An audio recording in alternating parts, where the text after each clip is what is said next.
everyone, my name is Oshina. Thank you for clicking on this video. I am very excited to be sharing my all-time favorite Christian romance books.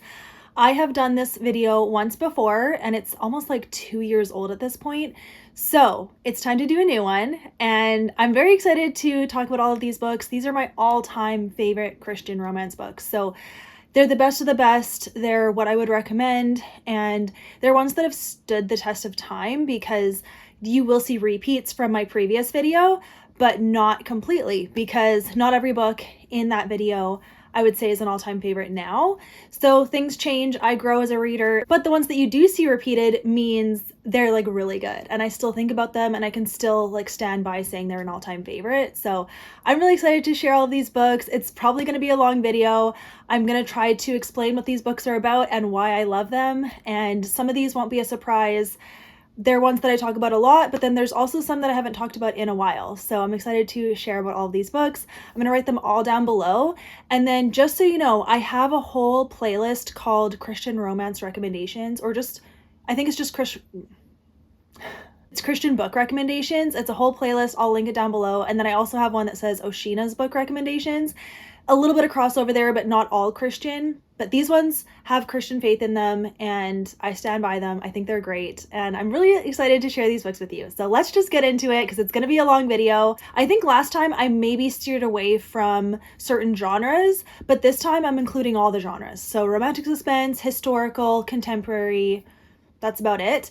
And I'm just going to share all these books with you. So this is like your one-stop place to get these recommendations. I do also have a printable PDF that you can purchase if you would like. I did make a little like digital product. It is through my Patreon, but you can just go to the Patreon link and buy it, and you don't have to like support the Patreon if you don't want to. You can just one time buy this PDF and then it's yours forever. So I'll link that down below too if you want to check it out. Some of those books on there, they're like 4 stars and 5 stars, so they're not going to be in this video, but there will be some crossover there too. So just letting you know where you can get all the resources for recommendations. But this is what I recommend basically for any reader that wants to get into romance, but clean and like with faith content. I think these books are appropriate for teenagers and up. So let's get into it finally. So I'm probably going to go by author because I've got certain authors that I've read multiple of their books and I would stand by all of their books. So classic is Francine Rivers. You guys probably know this. It's kind of redundant at this point, but I love her books. I love the way that she writes. She writes very deep, intense stories with difficult topics, and she doesn't tread lightly on them. Sometimes you could consider them graphic, but I think that they're graphic in a way that just conveys the message even more of God's redemption and love and grace for us. So these are some of my favorites by her. I don't know if I've ever talked about The Atonement Child by Francine Rivers, but this book talks about abortion and sexual assault. So very intense topics, and it could be triggering for that for some of you, but I still think that she did it in such a beautiful, God-honoring way. And she definitely showed every reaction that a Christian could have and that society has, and just so many different things related to this topic. And I was so touched by it, and I just like grew my compassion for everyone in the situation even more. So that's what I love about this book. And the romance is also very cute. So okay, and then of course Redeeming Love is an all-time favorite. I love this book. I've done so many videos about this book. I will link some of my Francine Rivers videos down below, but Redeeming Love was the first time that I've ever seen God have a voice in a fiction book, and it spoke to me so deeply. And then really just the way that God taught Angel about his love for her and his like never failing grace. I just was so touched by it and very encouraged. So this is historical. It follows a prostitute named Angel and a guy named Michael. God tells Michael to marry Angel, and it is kind of a retelling of the book of Hosea in the Bible, and I loved it. So yeah, this is definitely still an all-time favorite. I can never stop thinking about this book because of the impact that it had on me. And then I recently was talking about this book in a couple of videos. It's The Masterpiece by Francine Rivers. This is an all-time favorite. I just love the faith journey that both characters have. Roman is not a Christian. He's an artist, but he's struggling to find like purpose and meaning in his life. And then Grace is a Christian, but she is struggling. She has a past that she's a little ashamed of, and she ends up working for Roman and just seeing their relationship grow, but then also both of their faith like grow and get closer to Jesus. I was just so encouraged by it. I was captured, and I just loved reading every second of this, and highly recommend it. And then this is an iconic trilogy, the Mark of the Lion trilogy by Francine Rivers. The first book is A Voice in the Wind. And in this one, you follow kind of biblical times, or just like ancient Rome, you could say, where you're following this Jewish girl who becomes a Christian, and she has a very tough life. Like, she is captured by the Romans and she becomes a Roman slave in a very like prestigious, high-ranking official's house. And she has to survive and hold on to her faith through all of it. And there is a romance thread that happens. And I was just captured by all of it. I just loved this story. It was so immersive, and it was so encouraging for me to see someone live out their faith in ways that like threatened their life, but she still did it. Oh, the trilogy is so good. I really loved every single book, so highly recommend this one as well. And then the last Francine Rivers book that I'll mention is Bridge to Haven. This one's so good too. It's a little bit of a dual timeline because you do see flashbacks to this girl's life, but it's set kind of in the 1950s, 60s-ish, where this pastor is just praying on his walk and he hears a baby crying, and he finds a baby under a bridge, abandoned. And so he takes her in, but his wife has health struggles, so she can't really take on another child. They already have a son. And so they do kind of raise her, but then ultimately they do give her to a different family.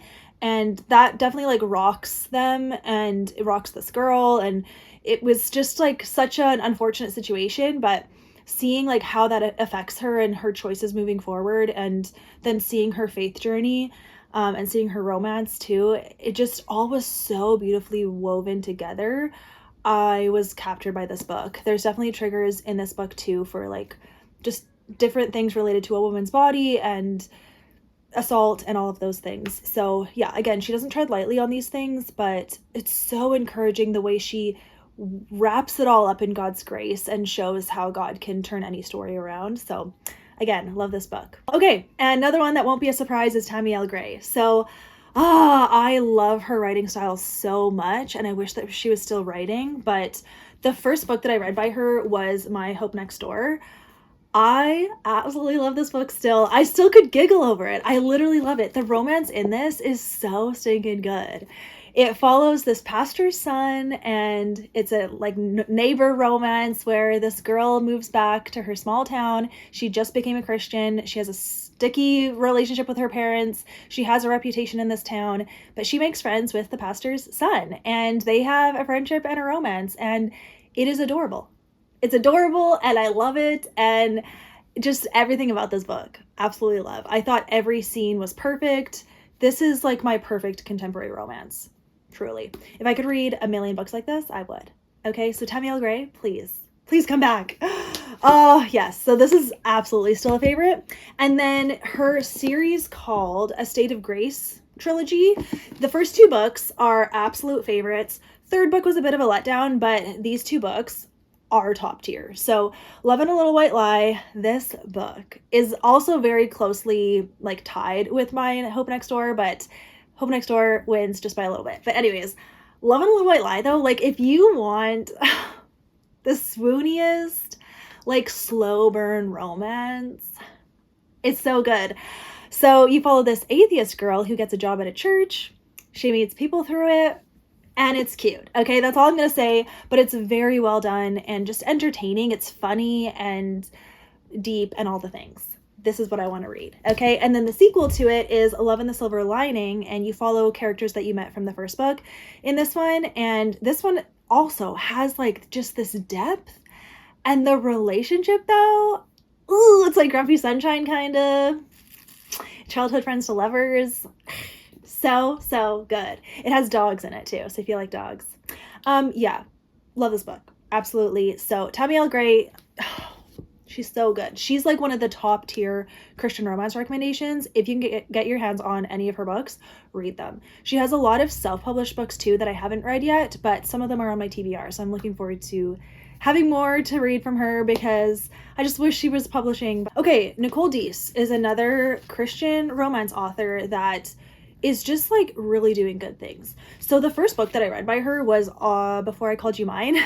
And this is just a standalone contemporary romance, but so relatable and almost too relatable. Like I was like, I was supposed to read this again with my Patreon and I couldn't do it because it was like, this is just, what have I been saying? This is just my perfect romance. And I want it so bad that like it hurts to read it a little bit. So that's where I'm at. But anyways, so yeah, you follow this girl. She's a teacher and there's a substitute teacher that goes across the hall. She meets him and they hit it off. They're both Christians. Amazing. But they can't be together because she's adopting a child. She's in the process of adopting a child. So she can't get in a new relationship while she's doing that. And she doesn't know what to do. Because she thought like she was never going to get married. So she's like, well, I want to be a mom, so I'm going to adopt. And then she meets her perfect man. What's she supposed to do? You know? So I loved it. Absolutely loved it. This is still an all-time favorite, even though I can't read it again at this point. Okay, the other ones are All That It Takes. This is technically the sequel to All That Really Matters, but this is way better. I liked All That Really Matters too. Like, it's definitely really good. But All That It Takes has more depth that I like to see. I really like stories about broken women and how God's grace and love and healing comes in and totally redeems their whole situation. And that's what this book is. So you follow this single mom and she ends up renting from a pastor and it's a romance between them, but they're both on different paths and trying to figure out what God's plan is for them. And they're so mature with it, like the communication and just the way that their like relationship grew from friendship to more. I was captivated by it. And then on top of that, there's a whole like kind of pregnancy crisis center, women's shelter-ish storyline in this book that just captured my heart and I absolutely loved it. So this is still an all-time favorite. I still think about it and it's been years since I've read it, but yeah, I should definitely give it a reread because it's definitely so good. And I will say you probably should read the first book first, but it's like worth it to get to this one because it's so good. And then also The Roads We Follow. This is technically the second book in her Fog Harbor trilogy. And you can read them out of order though. They're just companion books. So The Roads We Follow, the romance stands out the most for me in this book. And I just absolutely fell in love with the way she wrote the dynamics. Like there was so much humor, but then there was a lot of depth related to their family. And I just ate it up. Like there's journal entries that I did skip. So how can I say that's a favorite? But at the same time, like skipping the journal entries didn't change any part of the story for me. So if they were completely taken out, I give it 5 stars because I didn't read them. The romance was so good in this one. And yeah, it follows this road trip. This guy is the driver of the girls, I think either a bus or an RV.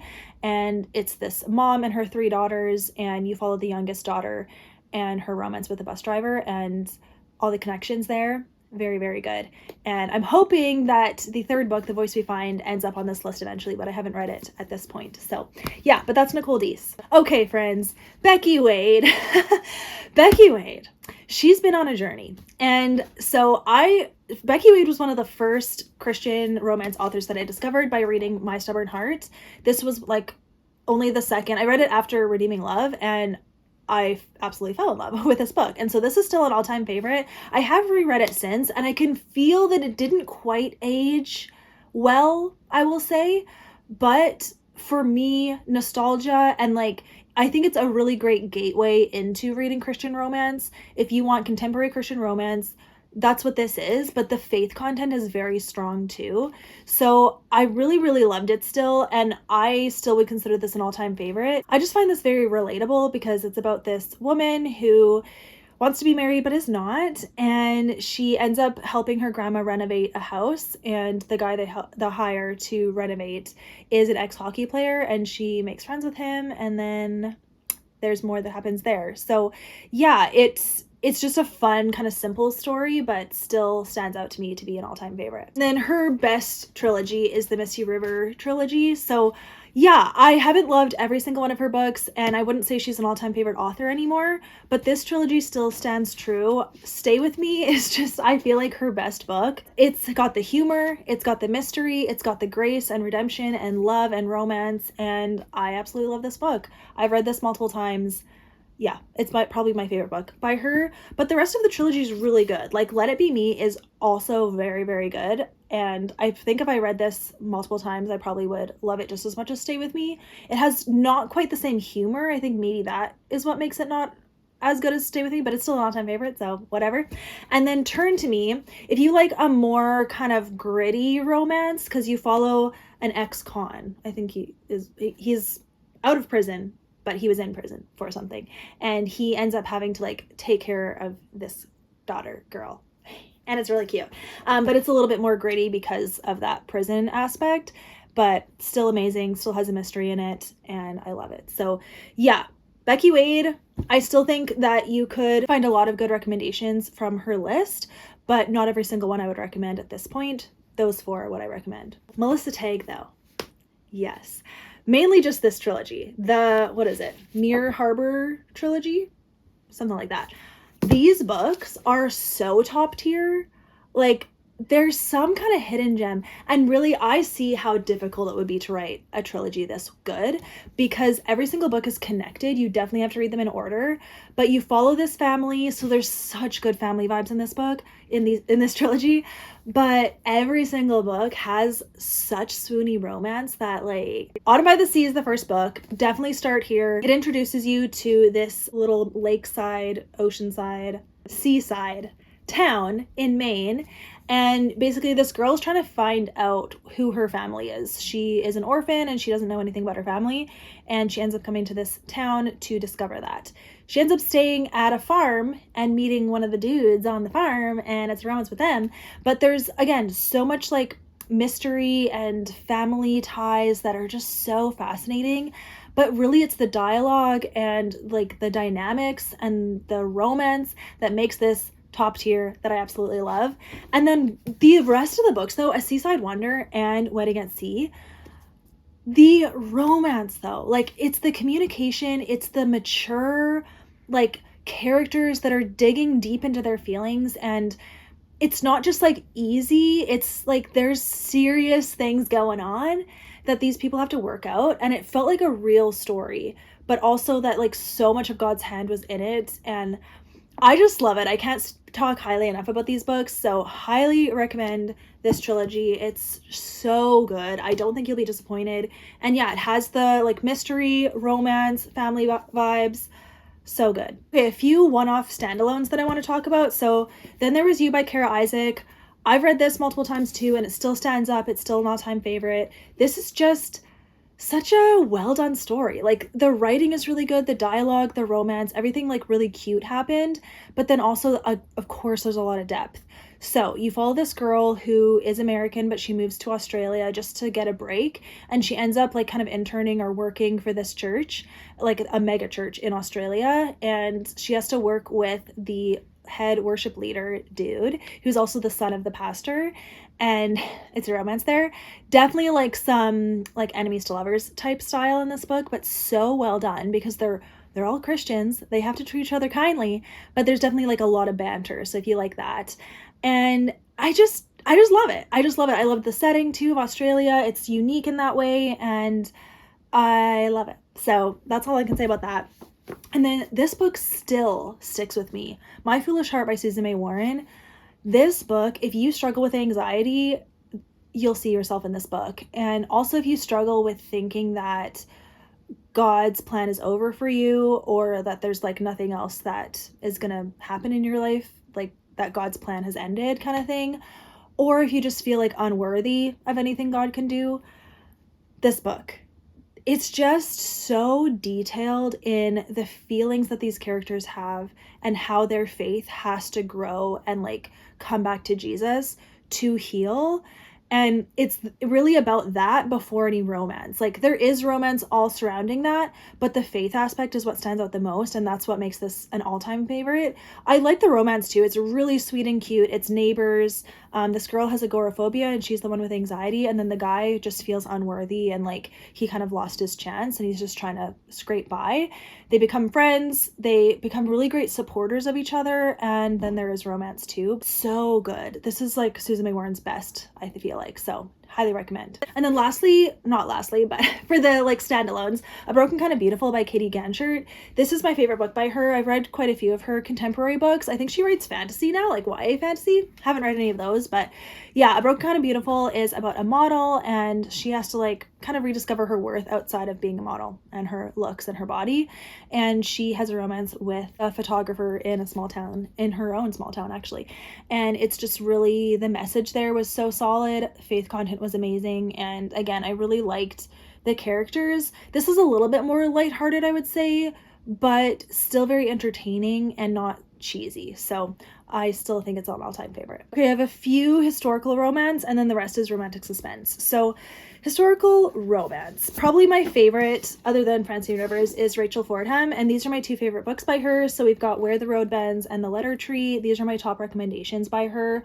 Where the Road Bends has redeeming love vibes, so if you like that, like there's definitely like an aspect of prostitution in this book, and just kind of like women learning their worth. And the romance was so sweet though. This girl is the last in her family, and she's on a farm, and she knows she needs a husband to help her with this farm. So she kind of does an arranged marriage, and the guy is not great. He's really not great. And she ends up running away for some reason. I forget.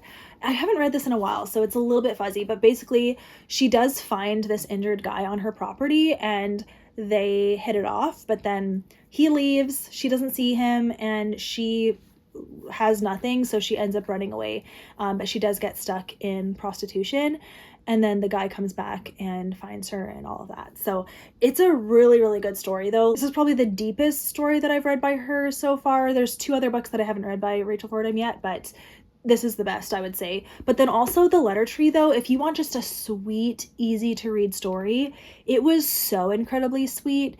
There were some stakes, but they weren't very high. And I liked that about it. Like, I wanted just to know that these characters are going to be okay. The best word I can use is sweet. And I was so captured by it. It has a bit of a Romeo and Juliet retelling story to it, and it's so cute. So yeah, there's these two rival families, and the daughter and the son of each one are friends when they're younger, but then they're not allowed to be friends once the problem happens. And then they end up reconnecting, and you have to see how they like overcome their family's issues. And it's really sweet. I absolutely loved it. Highly recommend. And the letters that they write to each other, so cute. So yeah, this definitely stands out as a favorite. This has the least amount of faith content of her books that I've read, but that didn't take away from enjoyment. You knew they were Christians, but like you didn't really see much of it other than that, but I still would consider this a Christian romance. So, and then the last historical romance that I would recommend as all-time favorite is A Noble Masquerade by Kristi Ann Hunter, and also the second book, but I just don't own it. But this book, if you want to laugh, if you want to see something funny, this is your book. This, yeah, I wouldn't say that there's like depth, it's just the humor and like the entertainment value.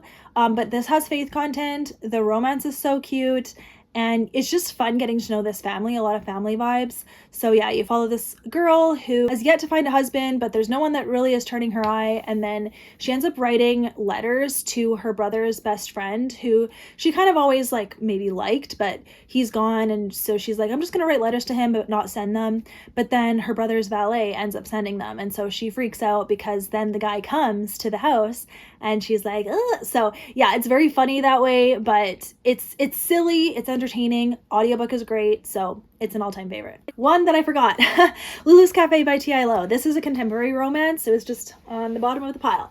So yeah, this is still an all-time favorite for sure. This one's very intense. So be prepared to check out trigger warnings. It's following domestic abuse. And yeah, this woman escapes her abusive husband, and you follow her journey of healing and just kind of like finding the will to live again, and just like why these things happen. It was very intense. So it's really about her healing process, but then she does meet a dude in this small town. It was really interesting to watch their relationship like slowly turn, then seeing her just like discover things about her past and about her husband and her healing through that. It was really, really good. So yeah, this is still an all-time favorite. Okay, Melissa Koslin, first of the romantic suspense. So I've read all of her books. As far as I know, these are the only 3 that she has. So her first one was Never Miss, and I love the way she writes because she writes very detailed scenes, detailed character emotions, like the inner thoughts of the characters are so detailed. I'm obsessed with the way she writes because it just paints such a clear picture for me. It doesn't feel too wordy. It doesn't feel overdone. Like, it's just my reading preference. I really enjoy it. And she also makes her male characters like totally obsessed with the female character, which I love. Okay. So Never Miss follows an ex-sniper. That's the girl. And then like a super smart scientist guy. And another thing I really like is usually one or both of the characters are like extremely good at certain skills, and that's like what makes them stand out, and I'm fine with it. Like, it's entertaining. So yeah, Never Miss, she's like one of the best snipers in the world. He is like super smart, can memorize anything. He's got a photographic memory, and they have a romance, and they're also trying to stop like basically a epidemic, Ebola virus from like getting spread. So I loved it. I really loved it. So that's that. And then Dangerous Beauty is the next one. I want to reread this because it's so good. This deals with human trafficking, so definitely triggering there. You follow this guy who like fights against trafficking, and he ends up saving this woman. And by saving her, he has to marry her so that she can stay in the country because she's Mexican. And it goes from there. So she's like beautiful, and so he's definitely tempted by her, but he's like, no, I did not marry you for that. I married you so that you could be safe in this country. And then they have like a romance that blossoms from there. And then they also try to take on human trafficking. So it's really, really good. I love that too. And then her latest release is The Lost Library. This one was so interesting because it actually used a bit of like real history about this library somewhere in the States. Oh, it's called the Library of Moscow, but like there's books and stuff that are like hidden somewhere in the States, I think. I don't even know. But you follow this guy who's a CEO of like a big company. He's like so rich. And then you follow this girl who also, she's either like a tech wizard or she also has a photographic memory, something like that. And she gets tangled up in things. He ends up saving her. They're on the run. Super cute.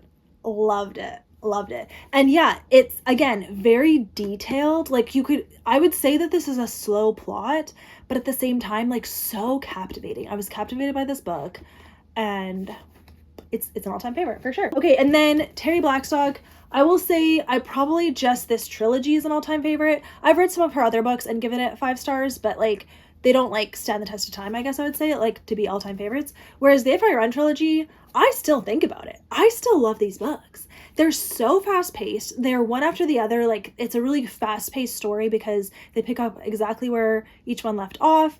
And you follow this girl on the run from corrupt police. And she's trying to clear her name and solve the murder of one of her friends. And there's a private investigator who is hired to find her. And they have a romance. But the faith content is so good. The suspense is so good. It's very entertaining. So, all-time favorite.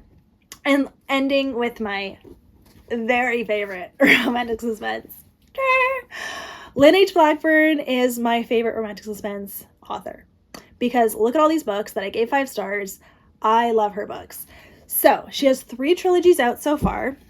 Her first trilogy is Dive Team Investigations, and I gave book 2 and 3 5 stars. These are my favorites of the trilogy. Definitely read them all in order though. Like, they're all good. They're all 4 stars or higher, but these are my favorites. So In Too Deep is my first all-time favorite because it's the romance. Like, the way she writes the character dynamics, the dialogue, the romance, the banter, the chemistry, like she's so good at writing chemistry between the love interests without anything sexual.